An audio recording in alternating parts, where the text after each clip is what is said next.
এবং ওই সময়ের আলেম ওলামারা লিখেছে যে এরা ইয়াজুজ মাজুজ। ওই সময়ের আলেম ওলামারা সন্দেহে পড়ে গেছিলেন যে ইয়াজুজ মাজুজ হয়তো এরাই।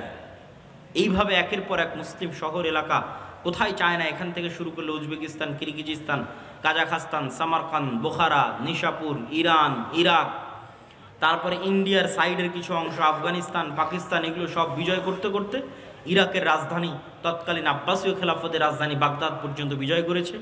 এবং তারা এতটাই নৃশংস, এতটাই পশুত্ব তাদের মধ্যে ছিল যে তারা টানা 4 দিন অথবা 5 দিন যাবৎ লক্ষ লক্ষ মুসলমানকে জবাই করেছে এবং মুসলমানদের কাটা মাথা দিয়ে মিনার তৈরি করত।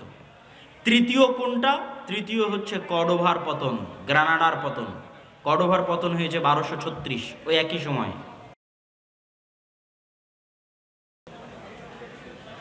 মসজিদ আকসা মানে কি? আকসা মানে হচ্ছে দূরবর্তী। আল মসজিদ আল আকসা মানে হচ্ছে দূরের মসজিদ। আল্লাহ সুবহানাহু তাআলা এই মাটিকে, যে মাটিকে আমরা মসজিদ আকসার মাটি বলছি, এই মাটিকে পবিত্র কোরআনে 2টা নামে সম্বোধন করেছেন। একটি নাম হচ্ছে আল মসজিদ আল আকসা, আর আরেকটি নাম হচ্ছে আল আরদুল মুকাদ্দাসা, পবিত্র ভূমি। এই 2টি নামই আল্লাহ সুবহানাহু তাআলা পবিত্র কোরআন মাজিদে বলেছেন। দূরবর্তী মসজিদ কেন? আল্লাহর নবীর এলাকা থেকে, আল্লাহর নবী মুহাম্মদ সাল্লাল্লাহু আলাইহি ওয়াসাল্লামের শহর থেকে দূরে। আনুমানিক মক্কা থেকে, মক্কার কাবা থেকে মসজিদ আকসা আনুমানিক 1500 কিলোমিটার বা তার চাইতেও বেশি হবে। তো যেহেতু আমরা যেমন এখান থেকে যখন উদাহরণ দেই যে সবচেয়ে দূরের উদাহরণ দেই, আমরা কিন্তু কথায় কথায় বলি দিল্লি, তথা দিল্লি আমাদের পারিভাষিক ভাষায় দূরবর্তী কিছু বোঝানোর জন্য ব্যবহৃত হয়ে থাকে। তো এখান থেকে দিল্লির দূরত্ব যত দূর, আনুমানিক মক্কার কাবা থেকে মসজিদ আকসার দূরত্ব তত দূরই। তো এই জন্য রাসূলুল্লাহ সাল্লাল্লাহু আলাইহি ওয়াসাল্লাম এবং তার আশেপাশে যারা থাকতো তারা এই মসজিদকে আল মসজিদুল আকসা বা দূরবর্তী মসজিদ হিসেবে সম্বোধন করতেন। আর আল্লাহ সুবহানাহু তাআলা এই মসজিদকে আল আরদুল মুকাদ্দাসাও বলেছেন। 2টোই কোরআনের আয়াত আপনাদের সামনে পেশ করি। সুবহানাল্লাযী আসরা বিআবদিহি লাইলাম মিনাল মসজিদিল হারামি ইলাল মসজিদিল আকসা আল্লাযী বারাকনা হাওলাহ। মহা পবিত্র সেই সত্তা, মহা সম্মানিত সেই সত্তা, যিনি তার বান্দা, তার গোলাম, তার দাস মুহাম্মদ রাসূলুল্লাহ সাল্লাল্লাহু আলাইহি ওয়াসাল্লামকে মক্কার মসজিদে হারাম থেকে রাতের বেলা সফর করিয়েছেন দূরবর্তী মসজিদে, মসজিদ আকসায়ে। কোন দূরবর্তী মসজিদে? আল্লাযী বারাকনা হাওলাহ, যেই মসজিদে আকসার চারিদিক আমি আল্লাহ বরকত দিয়ে ঘিরে রেখেছি। বলেন আল্লাহু আকবার। এটা কোরআনের আয়াতের অনুবাদ করলাম। আল্লাহ বলছেন আমি বরকত দিয়ে ঘিরে রেখেছি মসজিদ আকসা এবং তার চারপাশ। আল আরদুল মুকাদ্দাসাহ, এটা আল্লাহ কোথায় বললেন? ওয়া নাজ্জাইনাহু ওয়া লূতান, আমি ইব্রাহিমকে এবং লূতকে আশ্রয় দিয়েছি এমন মাটিতে আল্লাতী বারাকনা ফীহা লিল আলামিন। লূত আলাইহিস সালাতু ওয়াস সালাম এবং ইব্রাহিম আলাইহিস সালাতু ওয়াস সালামকে এমন মাটিতে আশ্রয় দিয়েছি যেই মাটিতে আমি বরকত রেখেছি সারা পৃথিবীর মানুষের জন্য। বলেন আল্লাহু আকবার। বারাকনা ফীহা লিল আলামিন, সারা পৃথিবীর মানুষের জন্য বরকত রেখেছি। লূত আলাইহিস সালাতু ওয়াস সালামকে কিভাবে আশ্রয় দিলেন? তার শহর ডেড সিকে আল্লাহ উল্টিয়ে দিয়েছিলেন, জর্ডান এবং ইসরায়েলের সীমান্তবর্তী, উল্টিয়ে দিয়ে সমূলে ধ্বংস করে দিয়েছিলেন। যারা মুমিন ছিল তাদেরকে বাঁচিয়ে দিয়েছিলেন। সেই মুমিন সহ লূত আলাইহিস সালাম সহ তারা ওই ধ্বংস শহর থেকে পালিয়ে যেখানে আশ্রয় নিয়েছিলেন সেটাই আজকের জেরুজালেম, সেটাই আজকের মসজিদ আকসা, সেটাই বাইতুল মুকাদ্দাস। আর ইব্রাহিমকে আশ্রয় দিয়েছি। ইব্রাহিম আলাইহিস সালাতু ওয়াস সালাম পিতার অত্যাচারে ইরাকের ব্যাবিলন শহর থেকে পালিয়ে গিয়ে যেখানে হিজরত করেছিলেন, দারুল হিজরা। মুহাম্মদ সাল্লাল্লাহু আলাইহি ওয়াসাল্লাম হিজরত করেছেন মক্কা থেকে মদিনায়। এই জন্য মুহাম্মদ সাল্লাল্লাহু আলাইহি ওয়াসাল্লামের দারুল হিজরা হচ্ছে মদিনা, আল মদিনা আল মুনাওয়ারা। কিন্তু তার আদি পিতা ইব্রাহিমের দারুল হিজরা কি? তার আদি পিতা ইব্রাহিম ইরাক থেকে কোথায় হিজরত করেছিলেন? আল্লাহ বলছেন অনাজ্জাইনাহু, আমি ইব্রাহিমকে আশ্রয় দিয়েছি, সে হিজরত করে এসেছে জেরুজালেমে, মসজিদে আকসাই, বাইতুল মুকাদ্দাসে। এবং আল্লাহর নবীও আদেশ দিয়েছেন শেষ যুগে সত্য হক যেখানে যেখানে পাওয়া যাবে তার মধ্যে অন্যতম একটি জায়গা হচ্ছে তার পিতা ইব্রাহিমের দারুল হিজরা, শাম বা সিরিয়ায়। চিরদিন একদল মানুষ হকের উপর কায়েম থাকবে, এই মর্মে যে হাদিসগুলো আছে সেই হাদিসগুলোর ব্যাখ্যায় বলা আছে যে ওই হকের উপর কায়েম থাকা দলের একটা অন্যতম জায়গা হবে শাম, দারুল হিজরা লি ইব্রাহিম। ইব্রাহিম আলাইহিস সালাতু ওয়াস সালাম যেখানে হিজরত করেছিলেন সেই জেরুজালেম, বাইতুল মুকাদ্দাস, মসজিদ আকসা। আর এই মাটিকে আল্লাহ কোরআনে আল আরদুল মুকাদ্দাসা বলেছেন মুসা আলাইহিস সালাতু ওয়াস সালামের সময়। কি বলেছেন? ইয়া কওমি দুখুলুল আরদাল মুকাদ্দাসা, হে আমার জাতি, তোমরা প্রবেশ করো ওই শহরে যেই শহর পবিত্র, যেই শহরকে আল্লাহ তোমাদের জন্য পবিত্র করে দিয়েছেন, সেই জেরুজালেম পবিত্র শহরে তোমরা প্রবেশ করো। এগুলো সব কোরআনের আয়াত বললাম 4 থেকে 5টি, যার সবগুলোই মসজিদে আকসা, জেরুজালেমকে কেন্দ্র করে এবং সেগুলোর পবিত্রতা, সম্মান এবং মর্যাদার প্রমাণ বহন করে। এই সংক্ষিপ্ত আলোচনায় আমরা জানলাম মসজিদ আকসার নাম কিভাবে মসজিদ আকসা হলো। এর দ্বিতীয় আরেকটা নাম হচ্ছে আরদে মুকাদ্দাসা। মসজিদ আকসার সাথে মুসলমানদের সম্পর্ক কি? মসজিদ আকসার সাথে মুসলমানদের সবচেয়ে বড় সম্পর্ক হচ্ছে তাহবিলুল কিবলা, কিবলার ঘটনা, কিবলা পরিবর্তনের ঘটনা। কদ নারা তাকাল্লুবা ওয়াজহিকা ইলাস সামা, কিবলা পরিবর্তনের ঘটনায় ঐতিহাসিকগণ লিখেছেন, মুফাসসিরিনে কেরাম লিখেছেন, মুহাদ্দিসিনে ইদাম লিখেছেন যে আল্লাহ সুবহানাহু তাআলা যখন সালাত ফরজ করেন মেরাজের রাতে, তারপরে রাসূলুল্লাহ সাল্লাল্লাহু আলাইহি ওয়াসাল্লাম মক্কায় যখন সালাত আদায় করা শুরু করেন, তখন তিনি মসজিদে আকসা মুখী হয়ে সালাত আদায় করতেন এবং কাবা ঘরের এমন জায়গায় দাঁড়াতেন যেখানে দাঁড়ালে সামনে কাবাও পড়বে, সামনে মসজিদে আকসাও পড়বে। এটা অস্বাভাবিক কিছু না। আমার সামনে একটা ঘর আছে, এই ঘরকে সামনে রেখে আমি কাবাকে সামনে রাখতে চাই, কঠিন কিছু না। ঘরের আমি ওই পাশে দাঁড়াবো, যেই পাশে দাঁড়ালে কাবাও সামনে হবে, ঘরও সামনে হবে। তো আল্লাহর নবী এখন মক্কায় আছেন, কাবায় আছেন, উনি সালাত আদায় করবেন মসজিদ আকসা মুখী হয়ে। তাহলে উনি কাবার এমন পাশে দাঁড়াতেন যেই পাশে দাঁড়ালে কাবাও সামনে, মসজিদ আকসাও সামনে। কথা কি আমার বুঝতে পারছেন? তখন রাসূলুল্লাহ সাল্লাল্লাহু আলাইহি ওয়াসাল্লাম মদিনায় হিজরত করেননি। এই জন্য তার অন্তরে কোনো কষ্ট, কোনো ব্যথা, কোনো দুঃখ ছিল না। একই সাথে দুই মসজিদের দিকে মুখ করে সালাত আদায় করতে পারছি, কাবা ঘরের এমন পাশে দাঁড়াচ্ছি যেখান থেকে মসজিদে আকসার দিকে মুখ করলে আমার সামনে কাবা, তারপরে মসজিদে আকসা। সুতরাং রাসূলুল্লাহ সাল্লাল্লাহু আলাইহি ওয়াসাল্লাম তেমন কোনো ব্যথা অনুভব করতেন না। কিন্তু ব্যথা অনুভব করা শুরু করলেন কখন? যখন তিনি মক্কা থেকে হিজরত করে মদিনায় চলে আসলেন। মদিনায় আসার পরে ওনার জন্য বিপদ হলো দুটা, সামনে কাবা নাই, আর কাবার দিকে মুখ করে সালাত আদায়ের সুযোগও নাই। কেননা সালাত আদায়ের আদেশ আছে, মসজিদ আকসা মুখী সালাত আদায়ের আদেশ।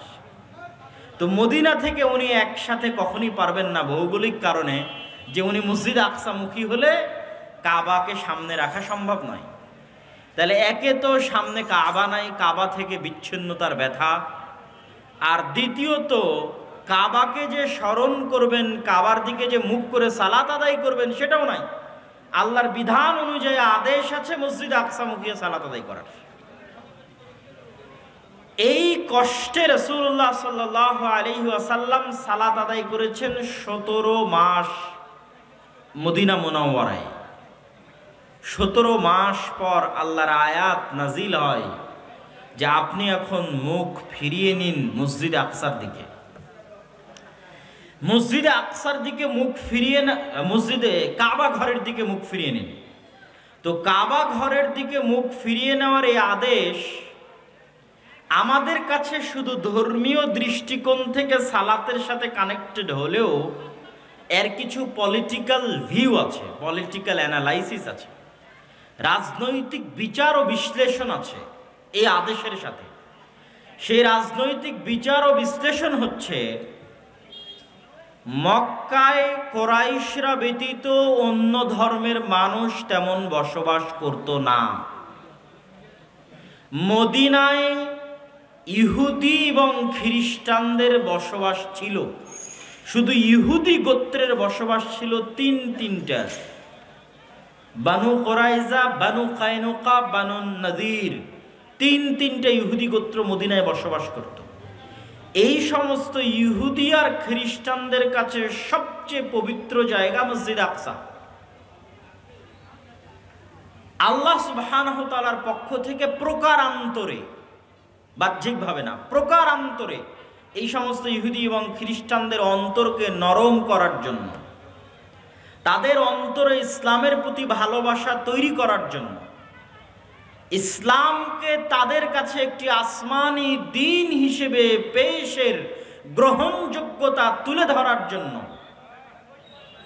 যে ঠিক আছে তোমাদের দাবি অনুযায়ী সব নবী জেরুজালেমে এসেছেন অথবা জেরুজালেমের সাথে কানেক্টেড থেকেছেন, তোমাদের দাবি অনুযায়ী আরবে বানু ইসমাইলে কোনো নবী আসার কথা নয়, আরবেও যদি নবী আসে তো বানু ইসরাইলে আসবে।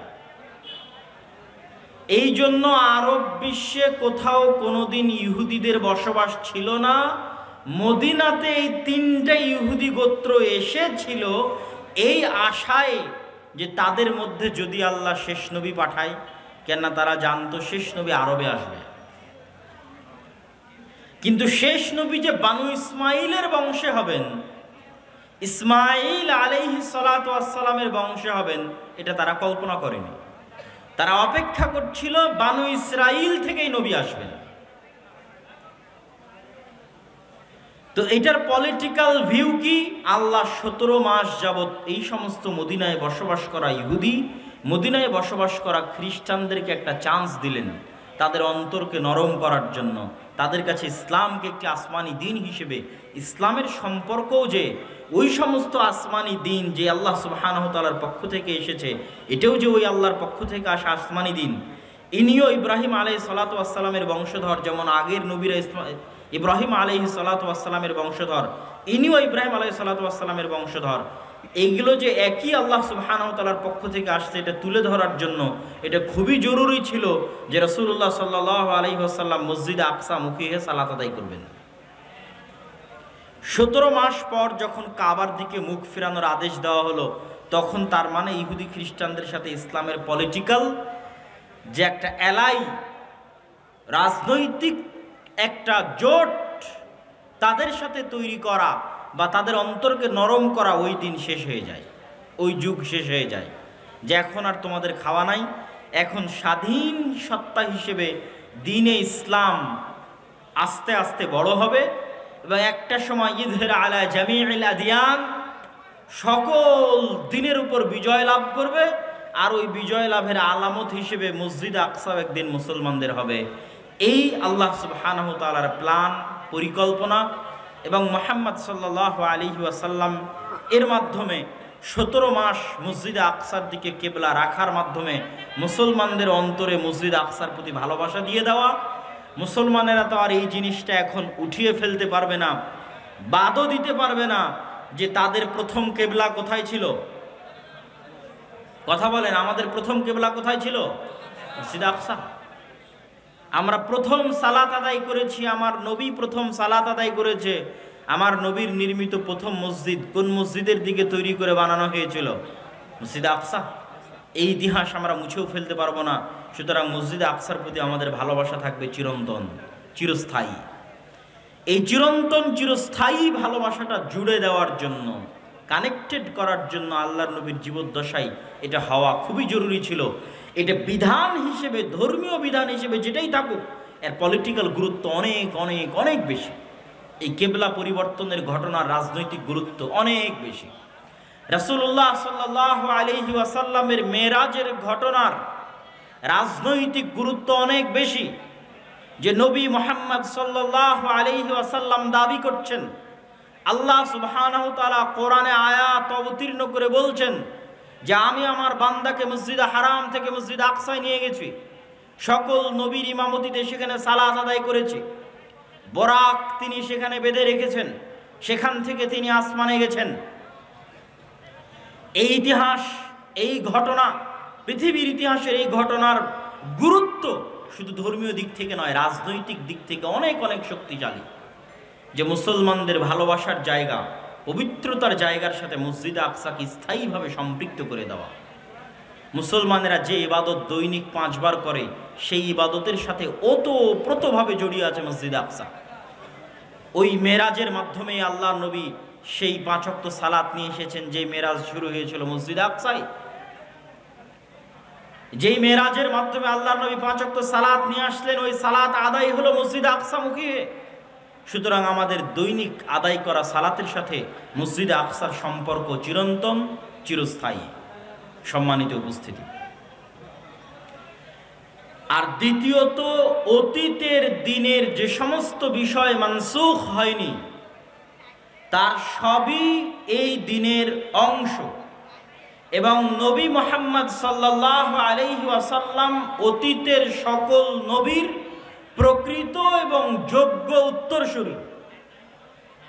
সেই দৃষ্টিকোণ থেকেও ঈসা আলাইহিস সালাতু ওয়াস সালামের যোগ্য উত্তরসূরি মুহাম্মদ সাল্লাল্লাহু আলাইহি ওয়াসাল্লাম, মুসা আলাইহিস সালাতু ওয়াস সালামের উত্তরসূরি মুহাম্মদ সাল্লাল্লাহু আলাইহি ওয়াসাল্লাম, ইউসুফ, ইয়াকুব, ইসহাক, ইব্রাহিমের উত্তরসূরি মুহাম্মদ সাল্লাল্লাহু আলাইহি ওয়াসাল্লাম। আল্লাহ নবীদেরকে যেই সিলসিলা, যেই ধারায় পাঠিয়েছেন, এটা নির্ধারিত, এমনভাবে নির্ধারিত নয় যে এই দেশের মানুষদের জন্যই, এই এলাকার মানুষদের জন্যই, এই রক্তের মানুষদের জন্যই, এরকম কোনো নির্ধারিত আল্লাহ সুবহানাহু ওয়া তাআলা করে দেননি। ওই রক্তের মধ্যেই মানুষ কাফের হয়েছে, প্রতি যুগে যুগে আল্লাহ দেখিয়েছেন। নূহ আলাইহিস সালাতু ওয়াস সালামের ছেলে কাফের হয়ে গেছে, আল্লাহ দেখিয়েছেন। লূত আলাইহিস সালাতু ওয়াস সালামের স্ত্রী কাফের হয়ে গেছে, আল্লাহ সুবহানাহু ওয়া তাআলা দেখিয়েছেন। ইব্রাহিমের পিতা আজর মূর্তি পূজক ছিল, আল্লাহ সুবহানাহু ওয়া তাআলা দেখিয়েছেন।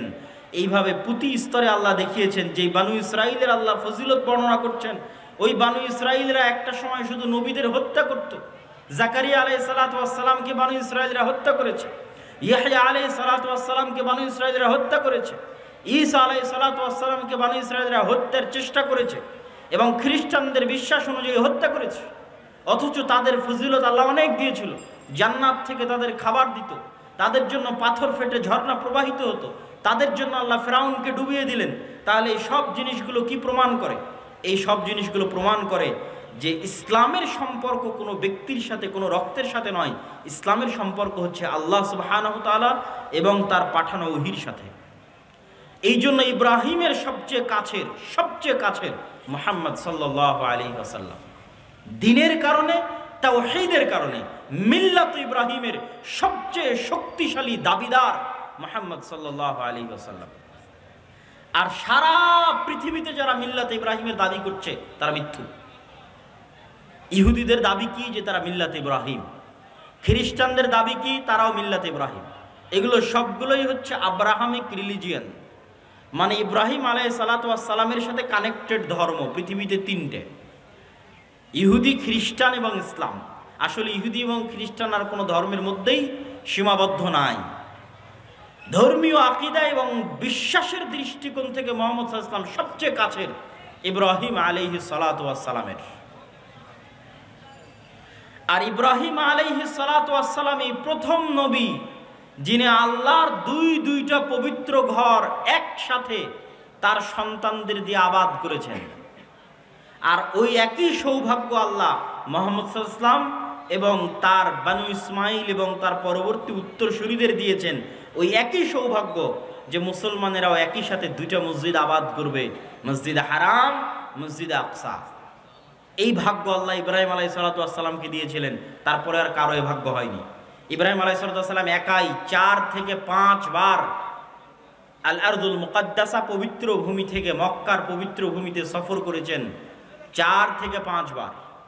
ইব্রাহিম আলাইহিস সালাতু ওয়াস সালামের জন্য যেমন আল্লাহ জেরুজালেমকে আল আরজুল মুকাদ্দাসা বলেছেন, ইব্রাহিম আলাইহিস সালাতু ওয়াস সালাম তেমন মক্কাকে হারাম করে গেছিলেন।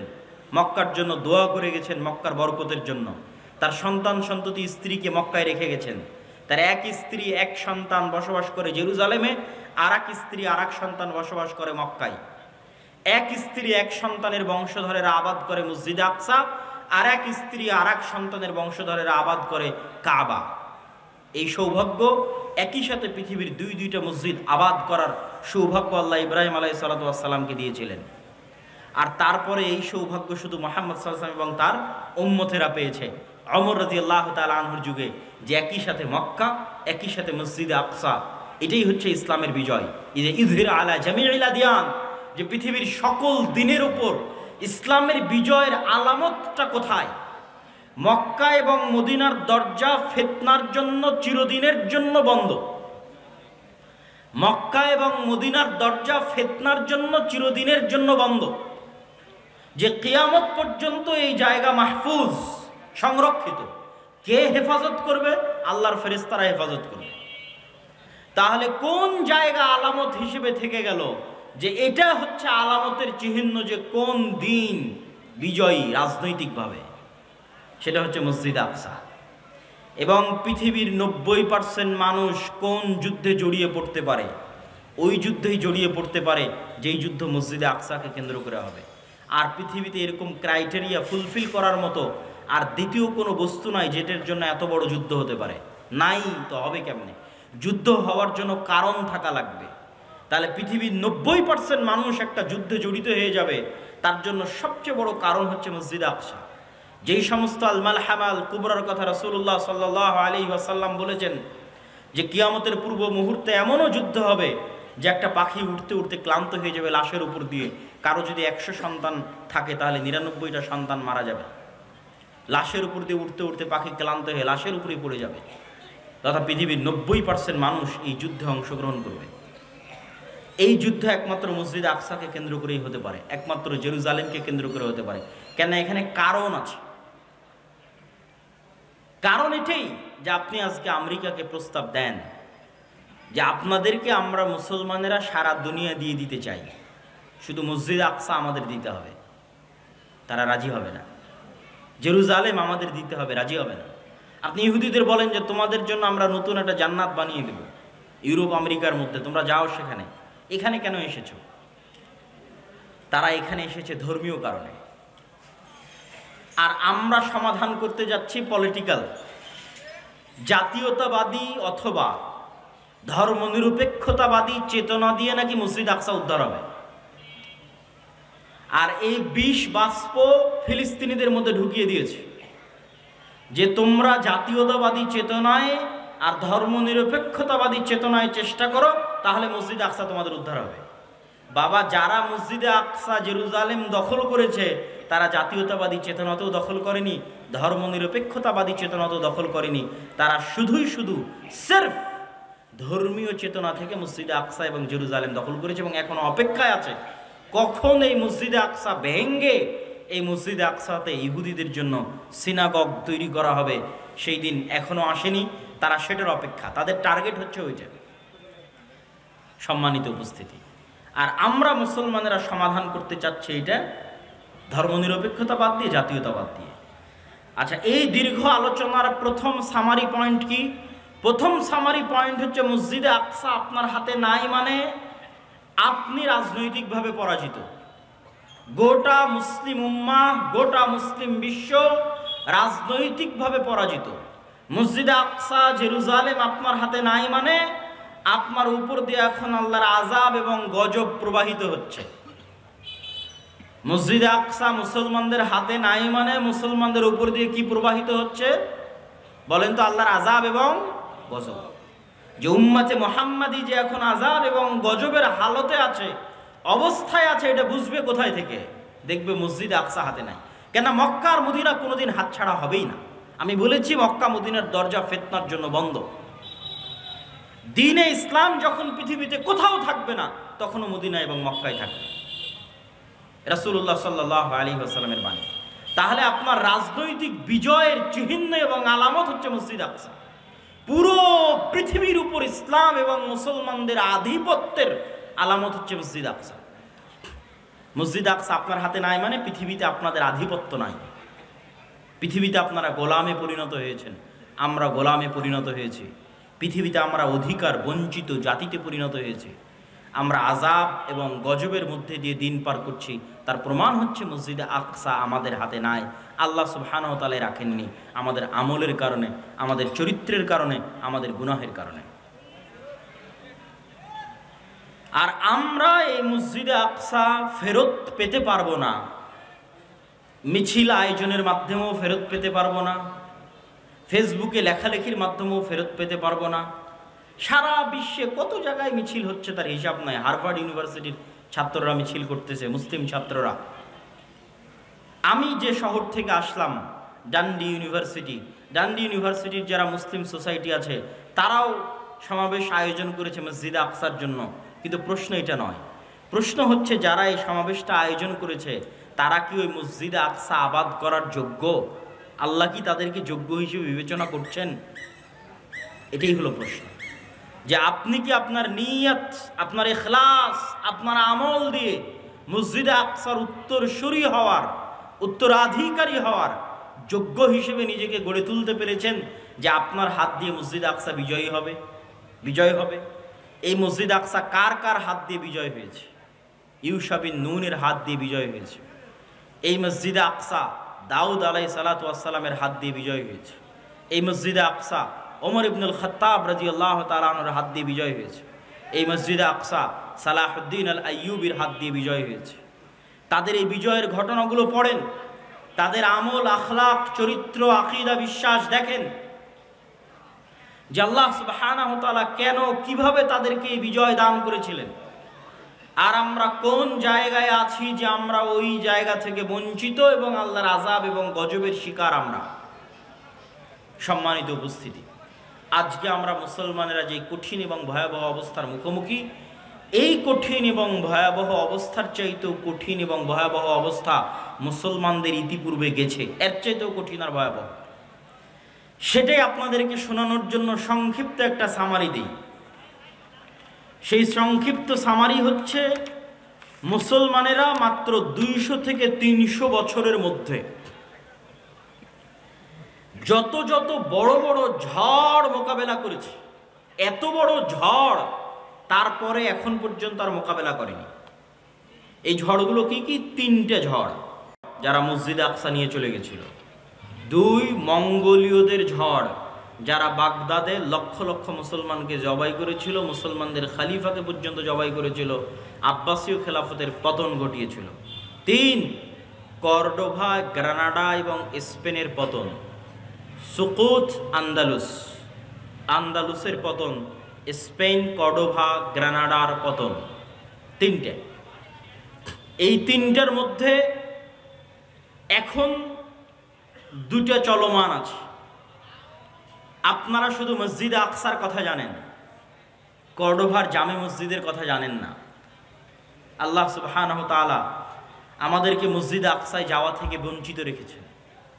ঠিক আমাদেরকে আল্লাহ সুবহানাহু ওয়া তাআলা, যদিও কর্ডোভার জামে মসজিদের আলাদা কোনো ফজিলত নাই, কিন্তু কর্ডোভার জামে মসজিদ যাদের টাকায় নির্মিত তারা আমাদের বাপদাদা।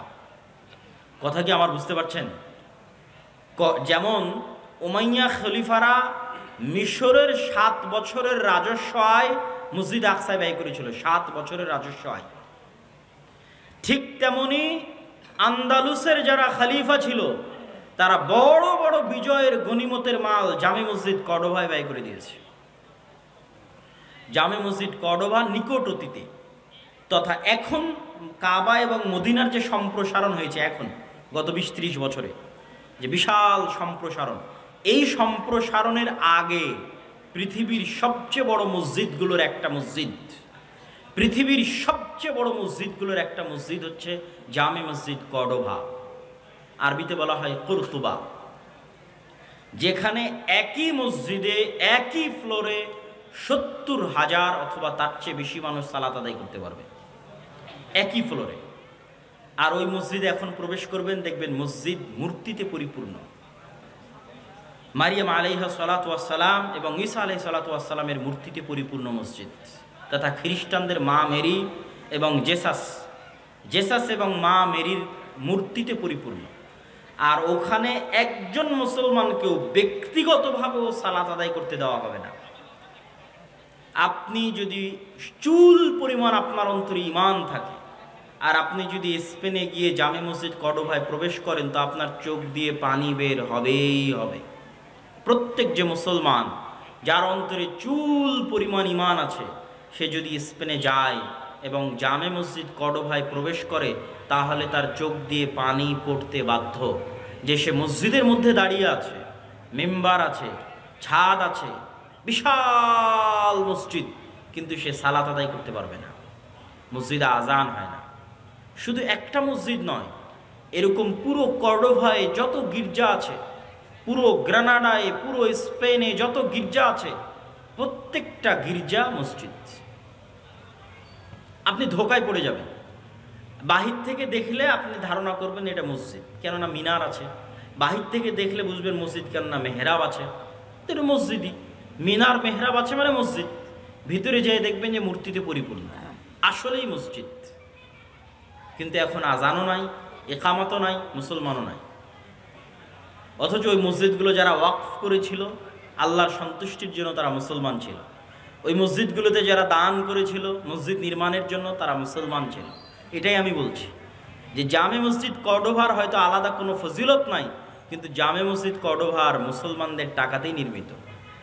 ওই স্পেনে এরকম শত শত মসজিদ আছে। এটা এখন পৃথিবীর সবচেয়ে বড় গির্জাগুলোর একটা, ক্যাথিড্রাল বলে ওরা, যে biggest cathedral all over the world. সারা পৃথিবীর সবচেয়ে বড় গির্জাগুলোর একটা হচ্ছে এটা, জামে মসজিদ কর্তুবা। এখানে হাজার হাজার ছাত্র দার্স দিত, দার্স শুনতো, ইলমের আলোচনা হতো। বড় বড় আলেম এই সমস্ত মাটি থেকে জন্ম নিয়েছে। ইবনু হাজাম আন্দালুসি, ইবনু আব্দুল বার, হাফিজুল মাগরিব, তারপরে তাফসির কুরতুবির লেখক ইমাম কুরতুবি, বড় বড় ইমাম এই সমস্ত শহরে জন্ম নিয়েছে, দিনের কাজ করেছে, দিনের খেদমত করেছে। এই জন্য আমি বলি যে মুসলমানেরা যখন ফুটবল ক্লাবগুলো নিয়ে উন্মাদনা করে, আরও সবচেয়ে বেশি কষ্ট পায় যখন সৌদির যুবকদের দেখি। যে সৌদির যুবকদেরকে তো এখন আরও বেশি উৎসাহিত করা হচ্ছে যে তোমরা এই রাস্তায় আসো, এই লাইনে আসো, তোমাদের শুধু বিনোদন আর পর্যটন নিয়ে ব্যস্ত থাকতে হবে।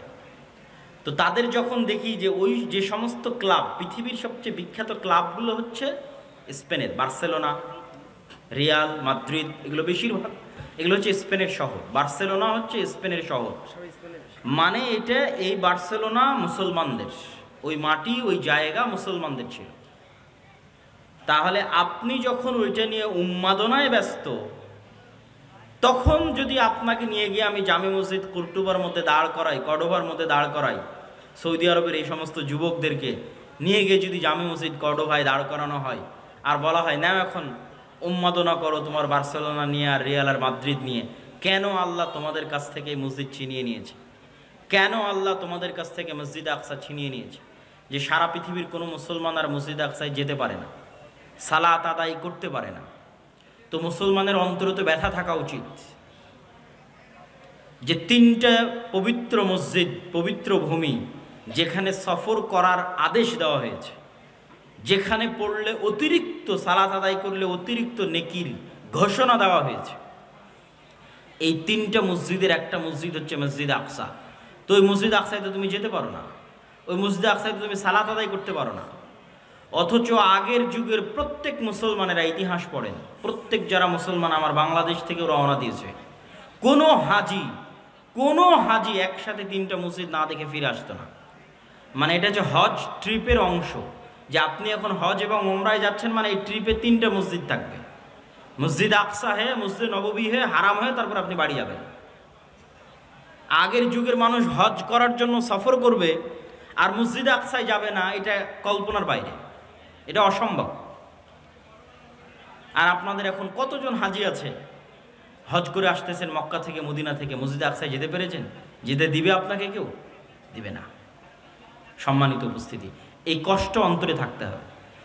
এই কষ্ট না থাকলে আপনি অনুভবও করতে পারবেন না, আপনার ইমানও জাগবে না এবং আপনার দ্বারা বিজয় সম্ভব নয়। এই কষ্ট সালাহুদ্দিন আইয়ুবীর অন্তরে ছিল। সালাহুদ্দিন আইয়ুবী পণ করেছিলেন, প্রতিজ্ঞা করেছিলেন, আল্লাহর ঘর কাবায় ততদিন পর্যন্ত হজ করার জন্য যাবেন না। আল্লাহর ঘর কাবায় ততদিন পর্যন্ত হজ করার জন্য যাবেন না যতদিন না আল্লাহর আর একটা ঘর, মসজিদ আকসা কার ঘর? বলেন, মসজিদ আকসা কার ঘর? আল্লাহর ঘর। আমি ততদিন পর্যন্ত মক্কার কাবা জিয়ারতে যাব না যতদিন না আল্লাহ সুবহানাহু ওয়া তাআলার আরেকটি ঘর, যেটা মক্কার কাবা তৈরি হওয়ার 40 বছর পর তৈরি করা হয়েছিল, যেই ঘরে যুগে যুগে অসংখ্য নবী প্রেরিত হয়েছে, যেই এলাকাকে আল্লাহ আমাদের পবিত্র কোরআনে বরকতময় এলাকা বলে ঘোষণা করেছেন কয়েক জায়গায়, আমাদের পবিত্র কোরআনে পবিত্র ভূমি হিসেবে ঘোষণা করেছেন কয়েক জায়গায়, সেই আল্লাহর তৃতীয় ঘর মুক্ত না করা পর্যন্ত আমি সালাহুদ্দিন আইয়ুবী আল্লাহর আরেকটা ঘর জিয়ারতের জন্য যাব না। আগে আল্লাহ সুবহানাহু ওয়া তাআলার এই ঘর মুক্ত করব, তারপরে আমি আল্লাহ সুবহানাহু ওয়া তাআলার আরেক ঘর জিয়ারতের জন্য যাব। এই হিম্মত, এই চেষ্টা, এই আবেগ সালাহুদ্দিন আইয়ুবীর ছিল, এই জন্য তিনি বিজয় করতে পেরেছিলেন। তাহলে সর্বপ্রথম আমাদের অন্তরে, আমাদের সন্তানদের অন্তরে, আমাদের স্ত্রী পুত্র কন্যার অন্তরে, এমনকি ইতিহাসে লেখা আছে, এই ইতিহাসটার সত্য মিথ্যা আমার জানা নাই, তদন্ত করার সুযোগ হয়নি, যে সালাহুদ্দিন আইয়ুবী রাহিমাহুল্লাহর আব্বা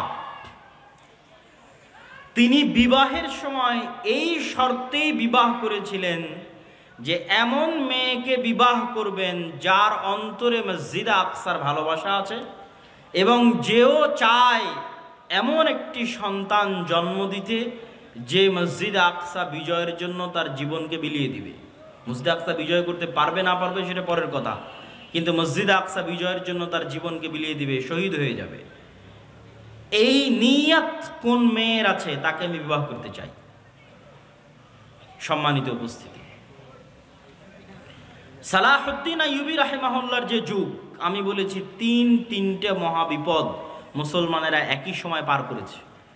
আমি শুধু তারিখগুলো বলবো, তাহলে আপনি বুঝবেন যে কিভাবে তিনটে যুগ মুসলমানেরা এই সময়ের মধ্যে পার করেছে।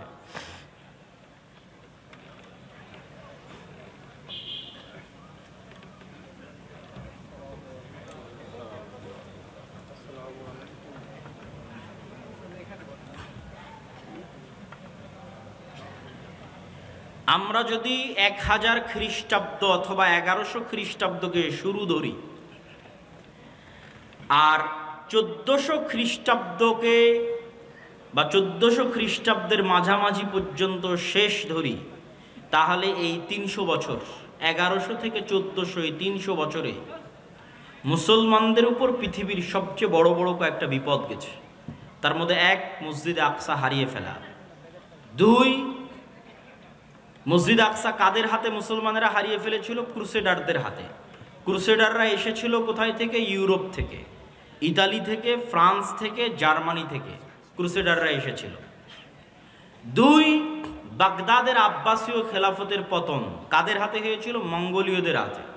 মঙ্গোলীয়রা এসেছিল কোথায় থেকে? চায়নার পার্শ্ববর্তী দেশ মঙ্গোলীয় থেকে, যাদেরকে পৃথিবীর কোনো যুদ্ধে কেউ পরাজিত করতে পারেনি। স্রোতের মতো তারা এক এক শহর থেকে আর এক শহর বিজয় করতে করতে করতে করতে বাগদাদকে মাটির সাথে মিশিয়ে দিয়ে তারপরে তারা ক্ষান্ত হয়েছে।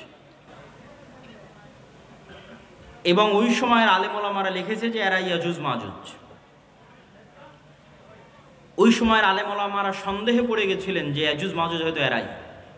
এইভাবে একের পর এক মুসলিম শহর এলাকা, কোথায় চায়না, এখান থেকে শুরু করলে Uzbekistan, Kyrgyzstan, Kazakhstan, Samarkand, বোখারা, Nishapur, Iran, Iraq, তারপরে ইন্ডিয়ার সাইডের কিছু অংশ, আফগানিস্তান, পাকিস্তান, এগুলো সব বিজয় করতে করতে ইরাকের রাজধানী, তৎকালীন আব্বাসীয় খেলাফতের রাজধানী বাগদাদ পর্যন্ত বিজয় করেছে।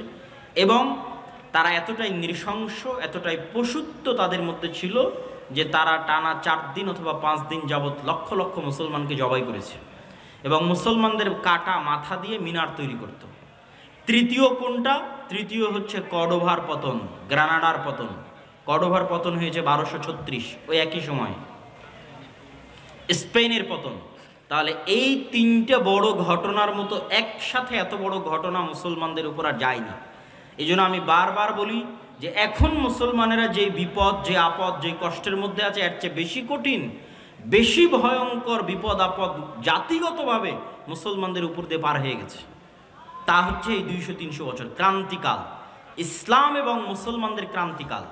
তো এখান থেকে কি মুসলমানেরা বের হতে পেরেছিল? জি, এখান থেকে মুসলমানেরা বের হতে পেরেছিল। আল্লাহ বের করার রাস্তা করে দিয়েছিলেন।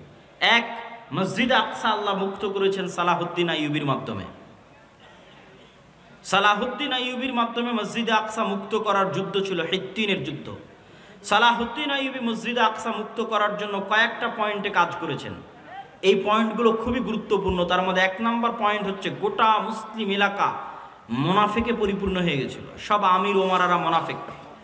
খ্রিস্টান ক্রুসেডারদের নারী এবং টাকার কাছে বিক্রি হয়ে যেত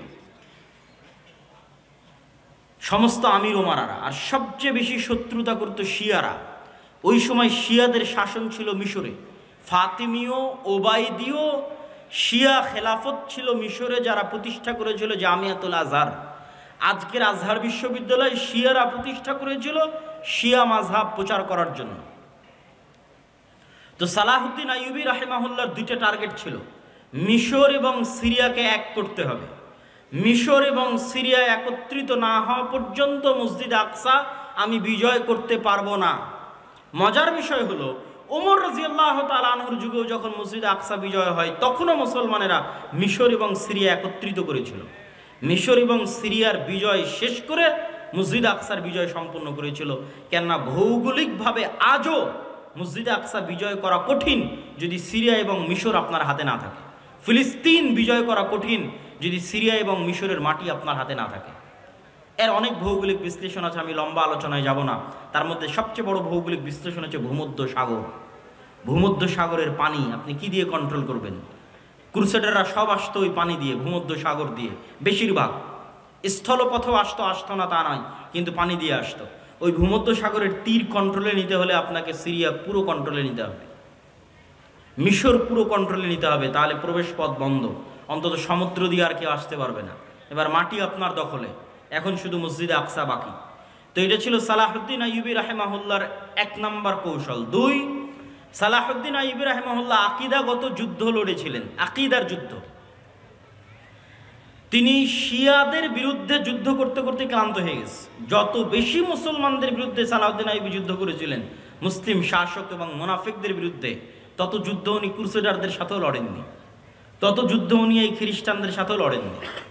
ওনার দিনই পার হয়ে গেছে, সময় বয়সে পার হয়ে গেছে শুধু মুসলমানদের সাথে যুদ্ধ করতে করতে, মুসলিম আমির ওমারাদের মুনাফিকি দূর করতে করতে। তার একটা বড় কারণ ছিল শিয়া মাযহাব।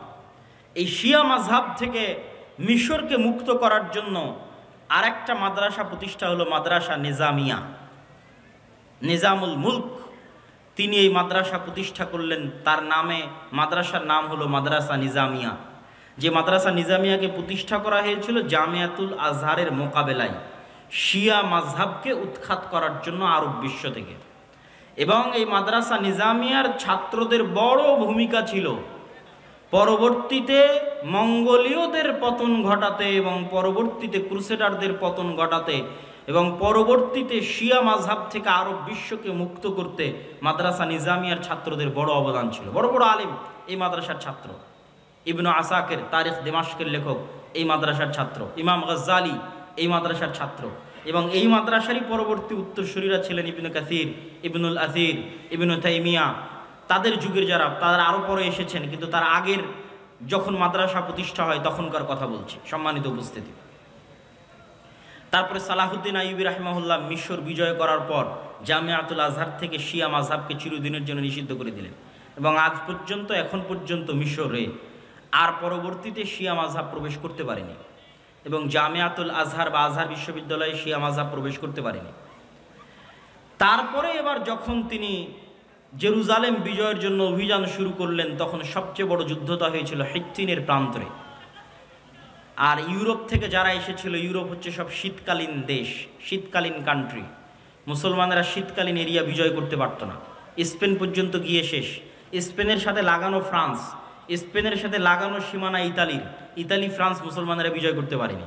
তার সবচেয়ে বড় কারণ ছিল বরফ এবং শীত। তার পরবর্তীতে নৈতিক এবং চারিত্রিক অধঃপতন তো আছে। তারপর আজীবন ইস্তাম্বুল মুসলমানেরা বিজয় করতে পারেনি, কনস্টান্টিনোপল তখনও অবিজিত। যখনকার ঘটনা বলছি তখনও বিজয় হয়নি, এটা আমি আসবো ধীরে ধীরে এবং আমার বক্তব্য শেষের দিকে নিয়ে যাব। তাহলে কি হলো, সালাহুদ্দিন আইয়ুবী হিত্তিনের প্রান্তরে যুদ্ধ করছেন কাদের সাথে? যারা ওই সমস্ত এলাকা থেকে এসেছে যেগুলোতে -ডিগ্রির শীত। তো এই জন্য সালাহুদ্দিন আইয়ুবী ওদেরকে নিয়ে চলে গেলেন মরুভূমিতে। যুদ্ধে পরাজয়ের ভান করে সবকে নিয়ে গেলেন মরুভূমিতে, যেখানে পানির কোনো ব্যবস্থা নাই, মাইল 50-100 কিলোমিটারের মধ্যে। আর চারিদিকে আগুন জ্বালিয়ে দিয়ে ব্যবস্থা করলেন গরমের, তাপের। যুদ্ধ ছিল জুন জুলাইয়ের মৌসুম, উপরে সূর্যের তাপ, নিচে মরুভূমির তাপ, আর চারিদিকে আগুনের তাপ। এই তাপ সহ্য করার জন্মগত ক্ষমতা আরবদের আছে, কেননা তারা মরুভূমিতেই বড় হয়েছে। আর যারা ক্রুসেডাররা এসেছে তারা সব এসেছিল শীত দেশ থেকে। এই জন্য গরমে গায়ের সব বর্ম, লোহার বর্ম তারা খুলে ফেলতে বাধ্য হয় এবং যুদ্ধে তাদের পরাজয় সুনিশ্চিত হয়। তবে মজার বিষয় কি? মজার বিষয় হচ্ছে ওমর রাদিয়াল্লাহু তাআলা আনহু মসজিদ আকসা বিজয় করেছেন, এক ফোঁটা রক্ত পড়েনি। সালাহুদ্দিন আইয়ুবী মসজিদ আকসা বিজয় করেছেন, এক ফোঁটা রক্ত পড়েনি। এবং আমি বিশ্বাস করি তৃতীয়বার যখন মসজিদ আকসা বিজয় হবে তখনও এক ফোঁটা রক্ত পড়বে না। এই ধারাবাহিকতা বজায় থাকবে, আল্লাহ সুবহানাহু ওয়া তাআলা সেই ব্যবস্থা করে দিবেন, এটা বিশ্বাস করি অন্তর থেকে ইনশাআল্লাহ। সম্মানিত উপস্থিতি, তাহলে একটা গেল আল্লাহ সালাহুদ্দিন আইয়ুবীর মাধ্যমে মসজিদ আকসা বিজয় করলেন। আর একটা হচ্ছে আইনে জালুতের যুদ্ধ। মঙ্গোলীয়রা বাগদাদের পতন ঘটিয়ে এগিয়ে যাচ্ছে, তিনটা মসজিদ একত্রে তাদের দখলে চলে আসবে। জেরুজালেম দখলে আসবে, মক্কায় দখলে আসবে, মদিনা দখলে আসবে। তিনটা মসজিদকে বাঁচানোর মতো ওই সময় আর কোনো শক্তিশালী শাসক ছিল না, মামলুক, মিশরের মামলুকরা ছাড়া। সালাহুদ্দিন আইয়ুবীর পরপরই 50-100 বছরের মাথায় মঙ্গোলীয়দের এই ঘটনাগুলো। তখন মামলুকদের বাদশাহ ছিল সাইফুদ্দিন কুতজ, জাহিরুদ্দিন আল বেরবাস। তাদের সাথে যুদ্ধে সর্বপ্রথম মঙ্গোলীয়রা পরাজয় ঘটে। তাহলে একদিকে জেরুজালেম উদ্ধার হলো, মঙ্গোলীয়দের পরাজয় হলো। পরবর্তীতে মঙ্গোলীয়দের কি হলো? পরবর্তীতে মঙ্গোলীয়রা নিজেরাই ইসলাম গ্রহণ করে নিল। এই জন্য আজকে যত পাকিস্তান, ইন্ডিয়াতে খান দেখেন, মুসলমানেরা সব খান, এরা সব হচ্ছে মঙ্গোলীয়দের বংশধর। মঙ্গোলীয়রা পরবর্তীতে সব ইসলাম গ্রহণ করে নিয়েছিল। তার সবচেয়ে বড় কারণ ছিল মঙ্গোলীয়রা ছিল অশিক্ষিত, মূর্খ, অসভ্য। আর তারা মুসলমানদের যে সমস্ত নারী পুরুষদের ধরে নিয়ে যেত, এরা সবাই ছিল শিক্ষিত, উচ্চ মার্গের শিক্ষিত মুসলমান নারী এবং পুরুষরা। তাদের সাথে বিবাহ বন্ধনে আবদ্ধ হওয়ায় ধীরে ধীরে ধীরে ধীরে তাদের পরবর্তী জেনারেশন ইসলাম গ্রহণ করে ফেলে। আর ক্রুসেডাররা কি হলো? ক্রুসেডাররা ফিরে চলে গেল ইউরোপে এবং আজ অবধি তারা ক্রুসেড চালাচ্ছে, চলছেই ক্রুসেড। আচ্ছা, এই দুইটা সংকট কাটিয়ে উঠে মুসলমানদের কোনো অর্জন আছে? আছে। স্পেন মুসলমানেরা ফিরে পায়নি, কিন্তু স্পেনের পরিবর্তে আল্লাহ মুসলমানদেরকে এরপরই, স্পেনের পরিবর্তে আল্লাহ মুসলমানদের এই দীর্ঘদিন যাবৎ মুসলমানেরা কুস্তুনতুনিয়া বিজয় করতে পারে না। কুস্তুনতুনিয়া বিজয়ের ইতিহাস পড়ে দেখেন, কত শত শত সাহাবি, আল্লাহর তাবি, সাহাবিদের তাবে এই কুস্তুনতুনিয়া যুদ্ধে শহীদ হয়েছে। যত চেষ্টা করেছে পারেনি। আবু আইয়ুব আল আনসারী রাদিয়াল্লাহু তাআলা আনহু এই কুস্তুনতুনিয়া বিজয় করতে এসে শহীদ হয়ে গেছে। এই কুস্তুনতুনিয়া বিজয়ের তৌফিক আল্লাহ দিলেন কখন? ক্রুসেডারদের হাতে মসজিদ আকসা হারানোর পরে, আবার মসজিদ আকসা ফিরে পাওয়ার পরে। মঙ্গোলীয়দের হাতে মুসলমানদেরকে চরম শাস্তি এবং আযাব দেওয়ানোর পরে, আবার মঙ্গোলীয়দের হাত থেকে সে আযাব এবং শাস্তি থেকে মুক্তি দেওয়ার পরে। আর স্পেনের গ্রানাডা এবং কর্ডোভার পতনের পরে মুসলমানেরা ইস্তাম্বুল বা আজকের তুরস্ক বিজয় করে, মুহাম্মদ আল ফাতেহ, এবং উসমানীয় খেলাফতের কায়েম হয়। এবং উসমানীয় খেলাফত আমলে মুসলমানদের শান শওকত, শক্তি, সামর্থ্য বহাল ছিল। আমি আগেই বলেছি মুসলমানদের রাজনৈতিক বিজয়ের চিহ্ন কি? মসজিদ আকসা আপনার হাতে আছে কিনা। উসমানীয়দের হাতে মসজিদে আকসা ছিল, তারা মসজিদে আকসায় কোনো ইহুদিকে জমি ক্রয়ের পর্যন্ত সুযোগ দেয়নি উসমানীয়রা। কেন? ইহুদিদের ব্রেন ছিল খুব শার্প, তারা আগে জমি ক্রয় করে সেখানে তাদের বসতি স্থাপন করতে চাচ্ছিল উসমানীয় খেলাফতের শেষ আমলে। আজ আমরা এই বিপদে কেন? আজ আমরা এই বিপদে আছি তার সবচেয়ে মূল কারণ হচ্ছে ঔপনিবেশিক শাসন আমল, কলোনিয়াল সিস্টেম। পৃথিবীর প্রায় সব মুসলিম দেশই, দুই একটা বাদ দিয়ে প্রায় সব মুসলিম দেশই ইস্তেমার, আরবিতে বলে ইস্তেমার, বাংলায় বলে উপনিবেশ, ইংরেজিতে বলে কলোনি। প্রায় সব মুসলিম দেশই ইউরোপের কোনো না কোনো দেশের কলোনি ছিল নিকট অতীতে। এটা হচ্ছে আমাদের উসমানীয় খেলাফতের পতনকাল থেকে নিয়ে আজ পর্যন্ত এই 150, 200, 300 বছরে, মানে আমরা যে জেনারেশন এখন অবস্থান করছি, এটার লাস্ট 200 বছর বা 250 বছর পৃথিবীর কোনো না কোনো মুসলিম দেশ, কোনো না কোনো ইউরোপিয়ান কান্ট্রির কলোনি ছিল। আমরাও 1947-এর আগ পর্যন্ত ব্রিটিশের কলোনি ছিলাম। তো 1947 তো ভাই এই কয়দিন আগের কথা, অনেকের দাদাও এখনও জীবিত আছে যারা 47 দেখেছে, এখনও জীবিত আছে। তো 47 তো কালকের কথা, তো 47-এর আগ পর্যন্ত আমরা ব্রিটিশদের গোলাম ছিলাম। এরকম সারা পৃথিবীর প্রায় সব মুসলিম দেশ কোনো না কোনো ইউরোপিয়ান কান্ট্রির গোলাম ছিল। এবং এর উপর আমার লম্বা বিস্তারিত আলোচনা আমি গতকাল করেছি। এই গোলামির নিজাম থেকে ওই ব্রিটিশরা যেমন পুরো ভারতকে 3 ভাগে ভাগ করে দিল, বাংলাদেশ, পাকিস্তান এবং ইন্ডিয়া, ঠিক ওই ব্রিটিশরা যখন তাদের আরবে কলোনি ছিল তখন তারা আরব কেমনভাবে ভেঙে চূর্ণ বিচূর্ণ করে দিল। কাতার নামে পৃথিবীতে কোনো দেশই ছিল না, আরব আমিরাত নামে পৃথিবীতে কোনো দেশই ছিল না, জর্ডান নামে পৃথিবীতে কোনো দেশই ছিল না, ইসরায়েল নামে পৃথিবীতে কোনো দেশই ছিল না, লেবানন নামে পৃথিবীতে কোনো দেশই ছিল না। ঠিক তেমনি বাংলাদেশ বা পাকিস্তান নামে পৃথিবীতে কোনো দেশ ছিল না।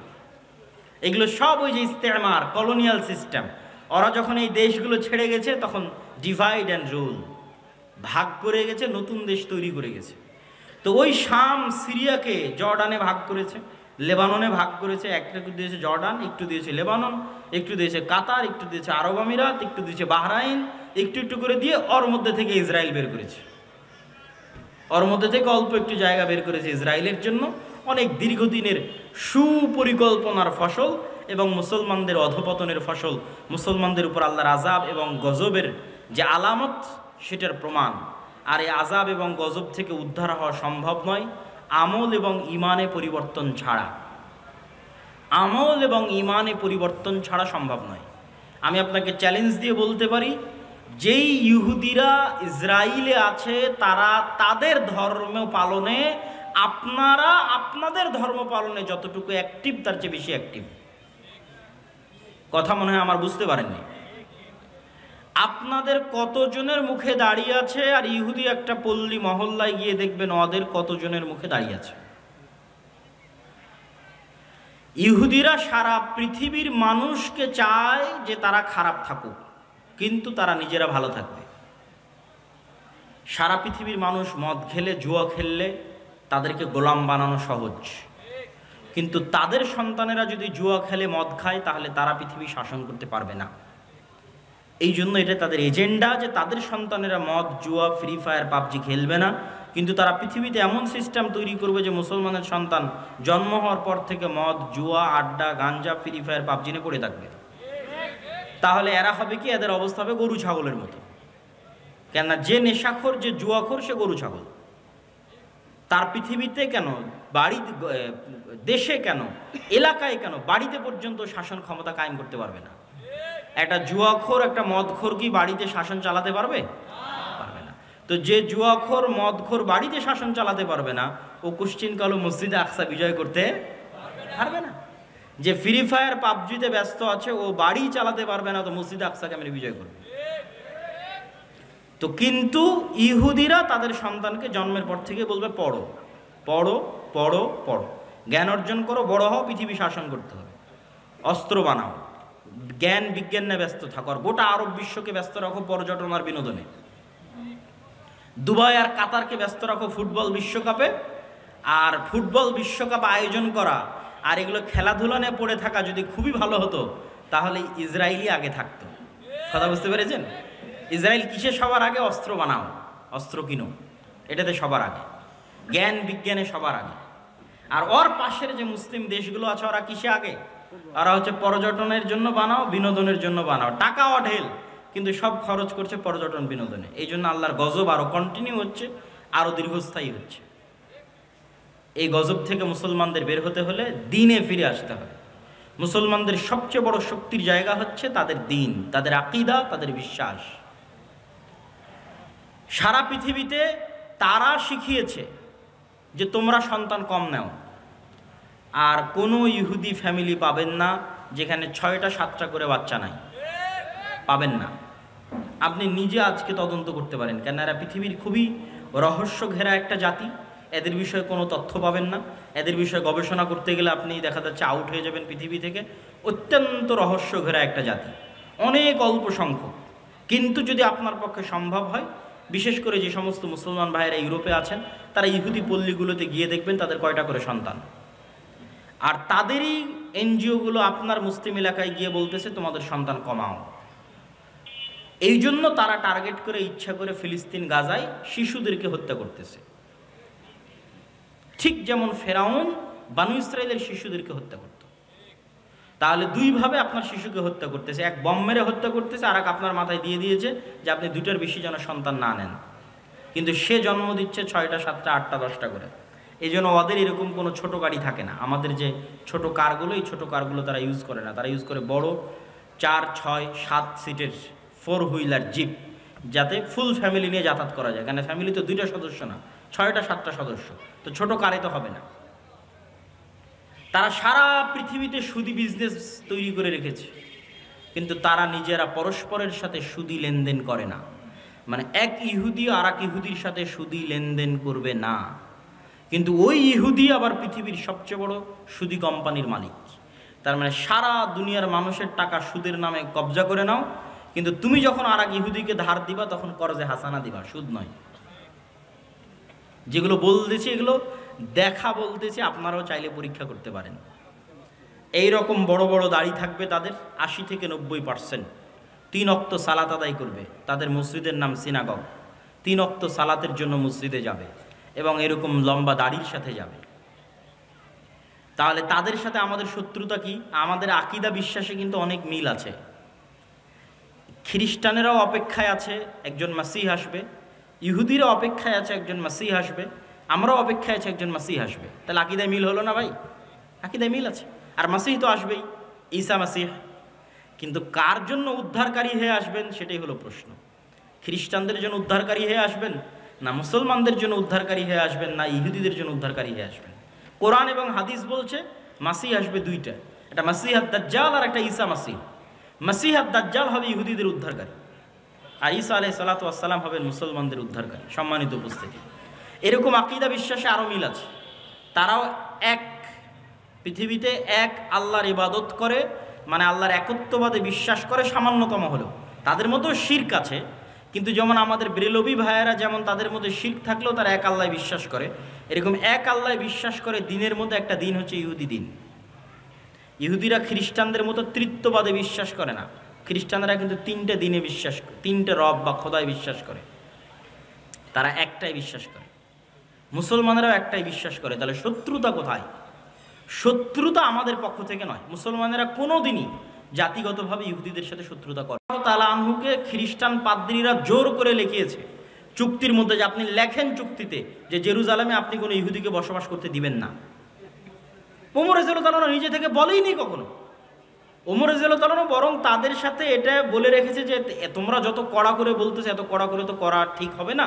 তারা চাচ্ছিল, পাদ্রীরা চাচ্ছিল যে কোনো ইহুদি যেন আসতেই না পারে, এবং তারা আসতে দিত না। ঈসা আলাইহিস সালাতু ওয়াস সালামের মৃত্যুর পর থেকে নিয়ে ওমর রাদিয়াল্লাহু তাআলা মসজিদ আকসা বিজয়ের আগ পর্যন্ত খ্রিস্টানরা কোনো ইহুদিকে জেরুজালেমে প্রবেশ করতে দিত না। তো ওমর রাদিয়াল্লাহু তাআলা বলছে এত বড় অমানবিক আইন আমি কিভাবে বাস্তবায়ন করতে পারি? তখন খ্রিস্টানরা বলল, ঠিক আছে, আপনি যদি এত বড় আইনকে অমানবিক বলেন, তাহলে এতটুকু অন্তত আমাদের কনফার্মেশন দেন যে আপনি এই জেরুজালেমে ইহুদিদের স্থায়ী বসবাস করতে দিবেন না। আসুক, এসে মসজিদ আকসা দেখে ঘুরে চলে যাক, তাদের পবিত্র জায়গা যেগুলো আছে সেগুলো দেখে ফেরত চলে যাক। ওমর রাদিয়াল্লাহু বলেন, ঠিক আছে। ইহুদিদের সাথে জাতিগত বিদ্বেষ কখনই মুসলমানেরা করে। ইহুদি লেখকরা লিখে গেছে যে তাদের যে পুরো জাতির হিস্ট্রি, এই হিস্ট্রির মধ্যে তাদের সবচেয়ে স্বর্ণযুগ ছিল স্পেন। স্পেনে যখন মুসলমানদের শাসন ছিল তখন সারা পৃথিবীর নির্যাতিত অত্যাচারিত ইহুদিরা স্পেনে এসে আশ্রয় নিয়েছিল, আর মুসলিম বাদশাহ শাসকরা তাদের আশ্রয় দিয়েছিল, মানবিক কারণে আশ্রয় দিয়েছিল। কেন সারা পৃথিবীতে খ্রিস্টানরা তাদের উপর অত্যাচার করতো, জুলুম করতো, আর এটা তাদের উপর আল্লাহ গাজাব এবং গজব হিসেবে কোরআনে লিখে রেখেছেন যে এটা তাদের জন্য আজাব এবং গজব, যে তাদের কোনো দেশ হবে না, আলাদা স্বাধীন কোনো দেশ তাদের জন্য হবে না। তো এই জন্য জাতিগত বিদ্বেষ আপনি মুসলমানদের থেকে পাবেনই না। তাহলে সমস্যা তাদের পক্ষ থেকে, তাদের অন্তরে এটা চরম আকারে সুপারিয়রিটি। পৃথিবীর সবচেয়ে ভয়ঙ্কর দুইটা জাতি সুপারিয়রিটিতে বিশ্বাস করে, একটা হিন্দুদের মধ্যে ব্রাহ্মণ, আর একটা হচ্ছে ইহুদি। এরা চরম আকারের সুপারিয়রিটিতে বিশ্বাস করে যে আমরা ডাইরেক্ট খোদার সন্তান, নাউজুবিল্লাহ, আল্লাহর সন্তান। ব্রাহ্মণেরা বিশ্বাস করে আমরা আল্লাহর মাথা থেকে তৈরি হয়েছি, ওরা বিশ্বাস করে আমরা আল্লাহর সন্তান। পৃথিবীতে আমরা বাদের যারা আছে সব আমাদের গোলাম, সবার বউ আমাদের জন্য হালাল, সবার ছেলে মেয়েকে জবাই করাও আমাদের জন্য হালাল, এতে আমাদের কোনো গুনাহ হবে না। কত রকমের এক্সট্রিম লেভেলের সুপারিয়রিটিতে তারা বিশ্বাস করে। এই সুপারিয়রিটির জায়গায় সবচেয়ে বড় আঘাত, সবচেয়ে বড় ধাক্কা দিয়েছে মুহাম্মদ সাল্লাল্লাহু আলাইহি ওয়াসাল্লাম। কি জন্য? তাদের এই সুপারিয়রিটির দাবির ভিত্তি হচ্ছে তারা ইব্রাহিমের সন্তান, ইসহাকের বংশধর, এটাই দাবির ভিত্তি। তো মুহাম্মদ সাল্লাল্লাহু আলাইহি ওয়াসাল্লাম এসে দাবি করলেন আমি ইব্রাহিমের আর এক সন্তান ইসমাইলের বংশধর। এই জায়গায় হলো বংশগত দিক থেকে সবচেয়ে বড় অ্যাটাক, যে আমরা যেই রক্তের হওয়ার কারণে ফাখর করি, অহংকার করি, গর্ব করি, আল্লাহ শেষ নবী আমাদের বাইরে ওই রক্তের মধ্যে ইব্রাহিমের আর এক সন্তান ইসমাইলের মধ্যে দিয়ে দিলেন, ইসমাইল আলাইহিস সালাতু ওয়াস সালামের মধ্যে। তাহলে তাদের সুপারিয়রিটিতে সবচেয়ে বড় আঘাত হানলেন কে? মুহাম্মদ সাল্লাল্লাহু আলাইহি ওয়াসাল্লাম, যে তোমাদের সুপারিয়রিটি এখন থেকে শেষ, তোমাদের বানি ইসরাইলের জন্য আল্লাহর যা রহমত বরকতের ঘোষণা ছিল সব টোটালি অফ। এখন রহমত এবং বরকত যা হবে সব উম্মতে মুহাম্মাদির জন্য। ইব্রাহিম আলাইহিস সালাতু ওয়াস সালামের সন্তান ইসমাইল, এবং আল্লাহ নবী দোয়া করলেন আল্লাহুম্মা সাল্লি আলা মুহাম্মাদ ওয়া আলা আলি মুহাম্মাদ কামা সাল্লাইতা আলা ইব্রাহিম ওয়া আলা আলি ইব্রাহিম। হে আল্লাহ, মুহাম্মদ সাল্লাল্লাহু আলাইহি ওয়াসাল্লাম এবং তার পরিবারের উপর ওই রকম রহমত বরকত নাজিল করুন যেমন ইব্রাহিমের পরিবারের উপর নাজিল করেছিলেন। আল্লাহুম্মা আমিন। আমরা দরুদে সেটা পড়ি সব সময়। তাহলে তাদের সুপারিয়রিটিতে সবচেয়ে বড় আঘাত দিলেন মুহাম্মদ সাল্লাল্লাহু আলাইহি ওয়াসাল্লাম। এই জন্য মুহাম্মদ সাল্লাল্লাহু আলাইহি ওয়াসাল্লামকে এইভাবে হত্যার চেষ্টা মক্কার কুরাইশরাও করেনি যেভাবে তারা করেছে, কেন এটা তাদের ইগোতে আঘাত করেছে। আজও তারা বানু ইসমাইলের সন্তানদেরকে হত্যা করতেছে এই একটা কারণেই, যে তাদের সুপারিয়রিটির জন্য সবচেয়ে বড় চ্যালেঞ্জ হচ্ছে ইসলাম এবং মুসলমানরা।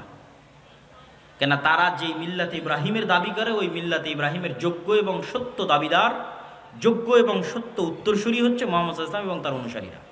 এবং তাদের ধর্মগ্রন্থে লেখা আছে যে ইব্রাহিম আলাইহিস সালাতু ওয়াস সালামের আর এক স্ত্রী হাজেরা এবং হাজেরার সন্তান ইসমাইলকে মক্কায় রেখে আসা হয়েছে। তাদের ধর্মগ্রন্থে লেখা আছে তোমাদের ভাইদের মধ্যে আল্লাহ শেষ নবী পাঠাবে।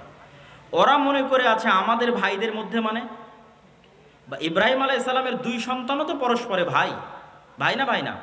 ইসহাক এবং ইসমাইল পরস্পরে ভাই না ভাই না? ভাই। তারা মনে করে আছে যে ইয়াকুব আলাইহিস সালামের 12 সন্তান, আমরা পরস্পরে ভাই, আমাদের মধ্যে থেকে আল্লাহ শেষ নবী পাঠাবেন, এই অপেক্ষায় তারা আছে। কিন্তু আল্লাহ সুবহানাহু ওয়া তাআলা তাদের ভাইদের মধ্যেই শেষ নবী পাঠিয়েছেন, সেটা তাদের আদি ভাই ইয়াকুবের পিতা ইসহাক, ইসহাক আলাইহিস সালাতু ওয়াস সালামের রক্তের ভাই ইসমাইল আলাইহিস সালাতু ওয়াস সালামের বংশে আল্লাহ সুবহানাহু ওয়া তাআলা শেষ নবী পাঠিয়েছে। সম্মানিত উপস্থিতি, এই হিংসার কারণে, এই বিদ্বেষের কারণে তারা মুসলমান এবং ইসলামদেরকে সমূলে ধ্বংস করে দিতে চায়। কেন তারা জানে তাদের পতন যদি কারো হাতে হয় মুসলমানদের হাতেই হবে। এটাই হলো সমস্যা। যেমন ফেরাউন জানতো তার পতন যদি কারো হাতে হয় বানু ইসরাইলের হাতে হবে, তারাও জানে আমাদের পতন যদি কোনোদিন কারো হাতে হয় তাহলে মুসলমানদের হাতে হবে। সম্মানিত উপস্থিতি, আমি আমার এই দীর্ঘ ঐতিহাসিক বিশ্লেষণ থেকে আপনাদের কাছে এতটুকুই আহ্বান জানাবো, দিনে ফিরে আসা ছাড়া। আপনি তাদের সাথে মোকাবেলা করবেন অথচ আপনার মধ্যে দিন নাই, তাহলে কি দিয়ে মোকাবেলা করবেন? সে তো দিনের কারণেই এটা জয় করতে এসেছে, দিনের কারণে এখানে শাসন প্রতিষ্ঠা করতে এসেছে, দিনের কারণে আপনাকে হত্যা করছে। আর আপনি দিন ছেড়ে দিয়ে তার উপর দিয়ে বিজয় লাভ করতে চাচ্ছেন, এটা ইম্পসিবল, অসম্ভব। একদল মানুষ যদি দিন পালন করে আল্লাহর উপর ভরসা করে বের হয়ে আসে তাহলে তাদের হাতে আল্লাহ সুবহানাহু ওয়া তাআলা মসজিদে আকসা বিজয় দিবেন, এটা আল্লাহর ওয়াদা। আমরা এখন পারছি না কেন? আমরা এখন গজবের অবস্থায় আছি, আযাবের অবস্থায় আছি। আল্লাহ তাদেরকে দিয়ে আমাদের উপর শাস্তি দিচ্ছে, যেমন ফেরাউনকে দিয়ে তাদেরকে শাস্তি দিয়েছিল, তাদেরকে আযাব এবং গজবের মধ্যে আল্লাহ সুবহানাহু ওয়া তাআলা নিক্ষেপ করেছিলেন। ঠিক এই যুগের ফেরাউন হচ্ছে তারা। আমরা আযাব এবং গজবের মধ্যে আছি, এবং এখান থেকে উদ্ধার পেতে হলে ঈমান এবং আমল লাগবে, স্বাধীন চেতা বিশ্বাসী লাগবে, গোলামি বিশ্বাস চলবে না। আমি বলেছি আমাদের সবচেয়ে বড় সমস্যা গোলামির বিশ্বাস। মুসা আলাইহিস সালাম যদি বানু ইসরাইলের ঘর বাড়িতেই লুকিয়ে লুকিয়ে মানুষ হতেন, উনি জীবনে কোনোদিন ওই ফেরাউনের বংশের কিবতীকে এক থাপ্পড়ে হত্যা করতেন না। কেন না? বানু ইসরাইলের সাথে পালিয়ে পালিয়ে মানুষ হতে হতে অন্তর ছোট হয়ে যেত। কথা আমার বুঝতে পারছেন? তো মুসা আলাইহিস সালামকে আল্লাহ মানুষ করলেন ফেরাউনের ঘরে। তো ফেরাউনের ঘরে উনি স্বাধীন চেতা হয়ে মানুষ হয়েছে, যে একটা মানুষের পূর্ণ অধিকার সুযোগ সুবিধা কি হওয়া উচিত। ওই অবস্থায় বড় হয়ে যখন দেখছে তার বংশের মানুষকে আর একজন মারছে, তখন দিয়েছে এক থাপ্পড়ে মরে গেছে। তো এক থাপ্পড় দেওয়ার জাজবা কোথায় থেকে আসলো? গোলামি মুক্ত অবস্থায় বড় হয়েছেন, এই জন্য আল্লাহ তাকে গোলামি মুক্ত অবস্থায় ফেরাউনের বাড়িতে ফেরাউনের ঘরে বড় করেছে। আর আমরা জীবনযাপন করছি 200-250 বছর থেকে গোলামির অবস্থায়, এখনও গোলামির অবস্থায়। স্বাধীন চেতা মনোভাব আমাদের মধ্যে নাই। আমাদের চাল চরিত্র বিকৃত হয়ে গেছে, স্বভাব চরিত্র বিকৃত হয়ে গেছে। এই জন্য আমাদেরকে আমাদের দিনে ফিরে আসতে হবে, স্বাধীন চেতা মনোভাবী হতে হবে। মা এবং বোনদেরকে নিয়ত রাখতে হবে যে তারা পুত পবিত্র অবস্থায় সন্তান জন্ম দিবে আল্লাহ সুবহানাহু ওয়া তাআলার সন্তুষ্টির জন্য, আল্লাহর দ্বীনের জন্য। কখনো বেহায়াপনা দিয়ে পুরুষ জন্ম দেওয়া সম্ভব নয়। বেহায়াই বেলেল্লাপনা দিয়ে মুজাহিদ পুরুষ জন্ম দেওয়া সম্ভব নয়। বেহায়াইর মধ্যে মেয়েলি পুরুষ জন্ম নিতে পারে। কথা আমার বুঝতে পারছেন? যখন একটা সমাজে পরিপূর্ণরূপে বেহায়াই ছড়িয়ে পড়ে, তখন ওই সমাজের পুরুষরা কি হয়ে যায়? মেয়েলি পুরুষ হয়ে যায়। আমাদের সমাজে যদি বেহায়াপনা বেলেল্লাপনা বেশি ছড়িয়ে পড়ে, তাহলে আমাদের মধ্যে আর পুরুষের রক্তই নাই, সব মেয়েলি পুরুষ হয়ে গেছে। এদের দিয়ে কোনোদিন জেহাদও হবে না, এদের দিয়ে মসজিদে আকসাও বিজয় হবে না। তাহলে পুরুষ জন্ম দিতে হবে। পুরুষকে জন্ম দিতে পারবে পুত পবিত্র বেহায়াপনা বেলেল্লাপনা মুক্ত অবস্থায় যে থাকবে, সে পুরুষ সিংহ, বাঘ, বীর সিংহ সালাহুদ্দিন আইয়ুবী, তারেক বিন জিয়াদের মতো সন্তান জন্ম দিতে পারবে, স্বাধীন চেতা সন্তান জন্ম দিতে পারবে, মেয়েলি পুরুষ নয়। এই জন্য পর্দার গুরুত্ব আছে ইসলামে। সম্মানিত উপস্থিতি, বক্তব্য আলোচনা করতে গেলে আরও দীর্ঘায়িত হয়ে যাবে।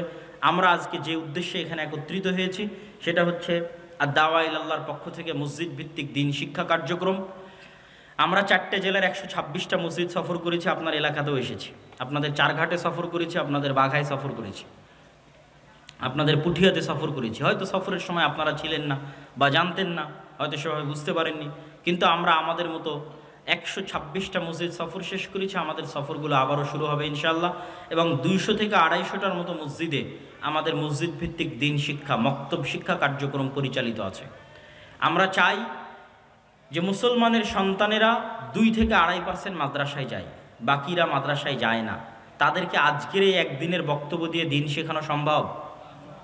এখানে আপনারা যতজন আছেন তাদেরকে আজকে আমি পূর্ণ দিন শিখিয়ে দিতে পারবো? পারবো না। এখানে শত শত স্কুল কলেজের ছাত্র আছে, এদেরকে আজ আধা ঘন্টা 1 ঘন্টা বক্তব্য দিয়ে কি দিনের জ্ঞান দিব? তাদেরকে দিনের জ্ঞান দিতে পারবো যদি এই অঞ্চলের সব মসজিদে দিন শিক্ষার শক্তিশালী ব্যবস্থা, মসজিদে দিন শিক্ষার ব্যবস্থা তৈরি হয়। এই জন্য প্রত্যেক মসজিদ কমিটির প্রতি আমাদের উদাত্ত আহ্বান থাকবে, আমাদের সাথে হোক আমাদের আলাদা হোক, আমাদের সিলেবাস অন্তত রেডি। আপনি আমাদের সিলেবাসটা অন্তত আপনার মসজিদে মক্তবে চালু করুন। মক্তবগুলোকে তদারকির দায়িত্ব আমাদেরকে দিন। আপনি তদারকি করতে পারছেন না, আপনি শুধু মসজিদের ইমামের, আপনার মসজিদে যে চলমান মক্তব আছে সেই চলমান মক্তবটাই আমরা তদারকি করে চাঙ্গা করে দেব। আমাদের তদারকি করার সিস্টেম আছে, আমাদের সিলেবাসের সিস্টেম আছে, প্রশিক্ষণের সিস্টেম আছে। সুতরাং প্রত্যেক মসজিদ কমিটির প্রতি উদাত্ত আহ্বান থাকবে যে আপনারা দাওয়া ইলাল্লাহর অধীনে আপনাদের মসজিদগুলোতে মক্তব শিক্ষা, দিন শিক্ষার ব্যবস্থা করুন। মুসলমানের প্রত্যেক সন্তানের কাছে দিনের জ্ঞান পৌঁছে দিতে আমাদেরকে সহযোগিতা করুন। এটা বাংলাদেশে ব্যতিক্রমধর্মী প্রথম প্রজেক্ট যা আল জামিয়া সালাফের অধীনে পরিচালিত হচ্ছে, আর দাওয়া ইলাল্লাহ নামে। আমরা চাই প্রতিটি মসজিদ হোক দিন শিক্ষার প্রথম পাঠশালা। বাংলাদেশের কোনো মসজিদ যেন দিন শিক্ষা থেকে বিরত বা মুক্ত বা আলাদা না থাকে। আমার মাধ্যমে হোক, আমাকে ছাড়া হোক, মসজিদে দিন শিক্ষার ব্যবস্থা থাকতে হবে। এই নিয়ে আমরা দাওয়াত নিয়ে মসজিদে মসজিদে যাচ্ছি, আপনাদের বাড়িতে বাড়িতে এসেছি এবং আজকেও আপনাদের এলাকায় এসেছি ওই একই উদ্দেশ্য নিয়ে। আজকের প্রোগ্রামও আমরা একই উদ্দেশ্য নিয়ে দিয়েছি। সম্মানিত উপস্থিতি, তো এই মসজিদ ভিত্তিক দিন শিক্ষা কার্যক্রমকে শক্তিশালী করার লক্ষ্যে আমি আমার বক্তব্য শেষ করার পূর্বে আপনাদের কাছে উদাত্ত আহ্বান জানাই যে আপনারা যারা আজকে এই প্রোগ্রামে অংশগ্রহণ করেছেন, প্রোগ্রামের আয়োজনে হোক, এই মসজিদ ভিত্তিক দিন শিক্ষা কার্যক্রমের জন্য হোক, আপনার আল্লাহ সুবহানাহু ওয়া তাআলার সন্তুষ্টির জন্য আপনাদের অর্থনৈতিক সহযোগিতায় বৈঠকি দানে অংশগ্রহণ করবেন। 5 টাকা, 10 টাকা, 1 টাকা, 8 আনা হলেও, যাতে আপনার অংশগ্রহণ মুক্ত না থাকে। একজন মুসলমানের সন্তানও যদি আপনার এই দান থেকে পবিত্র কোরআনের একটি অক্ষরও শিখে, তাহলে সে এইটার মাধ্যমে পরকালীন নাজাত এবং মুক্তি পাবে। আর আপনার দুনিয়া থেকে বিদায় নেওয়া 500 বছর হয়ে গেলেও আপনি দেখবেন যে এই যে একজন ছেলে আপনার অর্থে কোরআন শিখেছিল, সেই কোরআন শিখা এখনো অব্যাহত আছে এবং আপনি কবরে নেকি পাচ্ছেন। বা আজকে যারা আমরা মাগরিব বৈঠক আমাদের স্টেজে যারা আছেন তাদেরও অংশগ্রহণ করার জন্য আমি অনুরোধ জানাচ্ছি। কেউ মুক্ত থাকবেন না, আলাদা থাকবেন না। আমাদের স্বেচ্ছাসেবক ভাইয়েরা কই? তারা ডান দিক এবং বাম দিক থেকে ভেতরে ঢুকবেন। আপনারা কেউই কোনো ব্যক্তি এই দান থেকে নিজেকে দূরে রাখবেন না। আল্লাহ সুবহানাহু তাআলা কখনোই বলেনি আপনার টাকা আপনি দান করুন, এটা কখনোই বলেনি। আল্লাহ সুবহানাহু তাআলা বলেছে আমি তোমাদের যে রিজিক দিয়েছি সেখান থেকে দান করো, আমি দিয়েছি। তথা আল্লাহ সুবহানাহু তাআলা আপনাকে দিয়েছে, আপনি আল্লাহর দেওয়া ওই অংশ থেকে আল্লাহর রাস্তায় ব্যয় করবেন। মসজিদ ভিত্তিক দিন শিক্ষা কার্যক্রমে আপনাদের দুইভাবে সহযোগিতা চাই। এক, আপনার এলাকায় গিয়ে মসজিদে দিন শিক্ষার ব্যবস্থা করবেন। আপনার এলাকায় মসজিদের দিন শিক্ষা ব্যবস্থা করার জন্য আমাদের সাথে যোগাযোগ করবেন। জামিয়া সালাফিয়াতে আসবেন। জামিয়া সালাফিয়াতে আদ-দাওয়া ইলাল্লাহর আলাদা অফিসই আছে। সকাল 8টা থেকে 5টা ওখানে মানুষজন বসে আছে, শুধু কোথায় মক্তব চালু করা যাবে এই জন্য, এই অপেক্ষায় বসে আছে। কোন মক্তবে আমরা সিলেবাস দিয়ে পাঠাবো এই অপেক্ষায় বসে আছে। সুতরাং আপনারা আপনাদের মসজিদগুলোতে মক্তব চালু করুন, চালু করার জন্য উদ্যোগ নিন। চালু থাকলে আমাদের সাথে যোগাযোগ করুন। আমাদের সিলেবাস এবং আমাদের ট্রেনিংয়ের মাধ্যমে আপনার ওই মসজিদে মক্তব শিক্ষাকে আমরা চাঙ্গা করতে চাই, শক্তিশালী করতে চাই। যে সমস্ত ছেলে মেয়ে মাদ্রাসায় আসে না, তথা 98% ছেলে মেয়ে তাদের যারা স্কুল কলেজে যায় তাদের কাছে দিনের মৌলিক জ্ঞানটা আমরা পৌঁছে দিতে চাই। এই আমাদের চেষ্টায় শুধু অর্থনৈতিক অংশগ্রহণ আমি চাইনি। অর্থনৈতিক অংশগ্রহণ আমার মুখ্য উদ্দেশ্য নয়। আমার মুখ্য উদ্দেশ্য হচ্ছে আপনার সাথে আমার যোগাযোগ, আমার সম্পর্ক, আপনার মসজিদে আমার যাওয়ার ব্যবস্থা করে দেওয়া। এই জন্য ওপেন আমার বক্তব্যে ঘোষণা দেওয়া আছে যে আপনি যদি মনে করেন যে আমাকে লক্ষ টাকা দিয়ে আপনার একটা প্রোগ্রামে একদিনের জন্য নিয়ে যাবেন, আমাকে নিয়ে যেতে পারবেন না। কিন্তু আপনি যদি বলেন যে আপনার মসজিদে কোরআন শিক্ষার ব্যবস্থা হবে, এটা উৎসাহ দেওয়ার জন্য আমার যাওয়া দরকার, আমি আমার জমি বিক্রি করে হলো আপনার ওই মসজিদে উপস্থিত হব ইনশাআল্লাহ। এই ওয়াদা প্রত্যেকটা মসজিদে গিয়ে আমার করা আছে এবং সেই ওয়াদা আমি পূরণ করতেছি। আর ওই প্রোগ্রামেই অংশগ্রহণ করব যেই প্রোগ্রামও এরকম ফি সাবিলিল্লাহ। আজকের প্রোগ্রামে যেমন আমরা ফি সাবিলিল্লাহ এসেছি আল্লাহ সুবহানাহু তাআলার সন্তুষ্টির জন্য, মসজিদ ভিত্তিক দিন শিক্ষা কার্যক্রমের সচেতনতা তৈরির লক্ষ্যে, এটাকে আরও শক্তিশালী মজবুত করার লক্ষ্যে এসেছি। এই ধারাবাহিকতা আমাদের সামনে আরও বজায় থাকবে এবং অব্যাহত থাকবে। আপনারা দোয়া করবেন যেন আল্লাহ সুবহানাহু ওয়া তাআলা এই উদ্যোগকে কবুল করে। সবাই বলে আল্লাহুম্মা আমিন। কেননা আল্লাহ সুবহানাহু ওয়া তাআলা কবুল না করলে এটা আমাদের জন্য করা কঠিন হয়ে যাবে, আমরা এটাতে সফল হতে পারবো না। কিন্তু আল্লাহ সুবহানাহু ওয়া তাআলা যদি কবুল করে তিনি আমাদের জন্য রাস্তা সহজ করে দিবে। অতএব আমরা আবারও দোয়া করি আল্লাহ সুবহানাহু ওয়া তাআলা আল জামিয়া সালাফিয়ার অধীনে পরিচালিত আর দাওয়া ইলাল্লাহর মাধ্যমে মসজিদ ভিত্তিক দিন শিক্ষার এই কার্যক্রমকে কবুল করুন, আল্লাহুম্মা আমিন।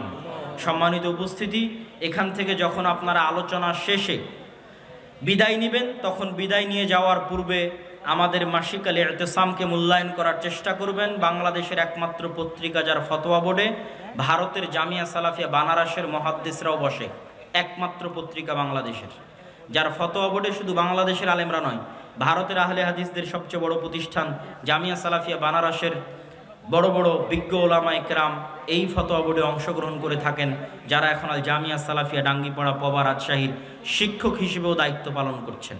বাংলাদেশের একমাত্র শিক্ষা প্রতিষ্ঠান যেখানে এত বেশি পরিমাণে বিদেশি যোগ্য শিক্ষক দার্স প্রদান করে থাকেন, যারা আল জামিয়া সালাফিয়া বানারস ভারতের আহলে হাদিসদের সবচেয়ে বড় প্রতিষ্ঠান থেকে আগত। এটা বাংলাদেশের একমাত্র ব্যতিক্রম প্রতিষ্ঠান জামিয়া সালাফিয়া ডাঙ্গিপাড়া পবা রাজশাহী। এবং এখানে অচিরেই সৌদি থেকেও মদিনা ইসলামী বিশ্ববিদ্যালয়ের সাথে সম্পৃক্ত শিক্ষকগণ আসবেন। আমরা সেই আশায়, সেই অপেক্ষায় দিন কাটাচ্ছি। ইতিমধ্যেই 3 জন মদিনা ইসলামী বিশ্ববিদ্যালয়ের সাবেক শিক্ষক 10 দিনব্যাপী জামিয়া সালাফিয়া ডাঙ্গিপাড়া পবা রাজশাহীতে দার্স দিয়ে গেছেন। এই ধারাবাহিকতা সামনে অব্যাহত থাকবে ইনশাআল্লাহ। পাশাপাশি আমাদের যে বইগুলো আছে এবং আপনাদের শ্রদ্ধেয় শেখ আব্দুর রাজ্জাক বিন ইউসুফ হাফিজাহুল্লাহর যে বইগুলো আছে সে বইগুলো মূল্যায়ন করার চেষ্টা করবেন। মিন্নাতুল বারী, আমরা হাদিস মানতে বাধ্য, আইনে রাসূল দোয়া অধ্যায়, উপদেশ, কে বড় ক্ষতিগ্রস্ত, কে বড় লাভবান, আদর্শ পরিবার। পাশাপাশি আমার আম্মার কিছু বই আছে যে বইগুলোর পিছনে আমারও পরিশ্রম আছে। আব্বুর বইগুলো আমার কোনোদিন দেখে দেওয়া হয়নি, কিন্তু আমি আমার আম্মার অনেকগুলো বইয়ের পিছনে কাজ করেছি। তার মধ্যে একটা হচ্ছে সমঅধিকার নয় মর্যাদা চাই, শিক্ষা বনাম জাহিলিয়াত, কেন হব অবরোধবাসিনী, কেন হব অবরোধবাসিনী লেখা হয়েছে বেগম রোকেয়ার অবরোধবাসিনীর জবাবে। যে অবরোধবাসিনীতে বেগম রোকেয়া কি কি লিখেছে মুসলিম মা এবং বোনদের পর্দা নিয়ে, বোরখা নিয়ে, তার উত্তরে উত্তরবঙ্গেরই আরেকজন নারী, বেগম রোকেয়া রংপুরের, উত্তরবঙ্গের আরেকজন নারী আমার মা গাইবান্ধার, তিনি তার উত্তরে লিখেছেন কেন হব অবরোধবাসিনী। স্কুল কলেজের প্রত্যেক নারী শিক্ষার্থীর ছাত্রীদের এই বইটি পড়া উচিত। পাশাপাশি শিক্ষা বনাম জাহিলিয়াত, আমাদের স্কুলের চলমান সিলেবাসের বইগুলোতে কি ধরনের গল্প দেওয়া আছে, এই গল্পগুলো আমাদের ছেলে মেয়েদের ব্রেনে কি ধরনের ভুল বিশ্বাস এবং আকীদা ঢুকিয়ে দিচ্ছে এবং তাদের চারিত্রিক পদস্খলন ঘটাচ্ছে, তার বিস্তারিত ধারাবাহিক বিবরণ আছে। যে পঞ্চম শ্রেণীর আমার বাংলা বই উমুক অধ্যায় এত পৃষ্ঠায় এই আছে, ষষ্ঠ শ্রেণীর উমুক বই এত পৃষ্ঠায় এই আছে, এই মর্মে পুরো ধারাবাহিক বিবরণ আছে শিক্ষা বনাম জাহিলিয়াত।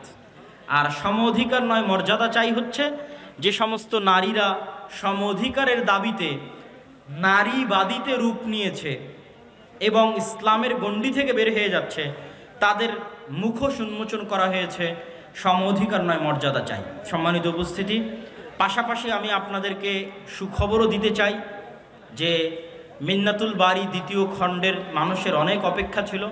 আমার জীবনে দেখা, অন্তত আমার লাইফে আর কোনো বইয়ের কথা মানুষ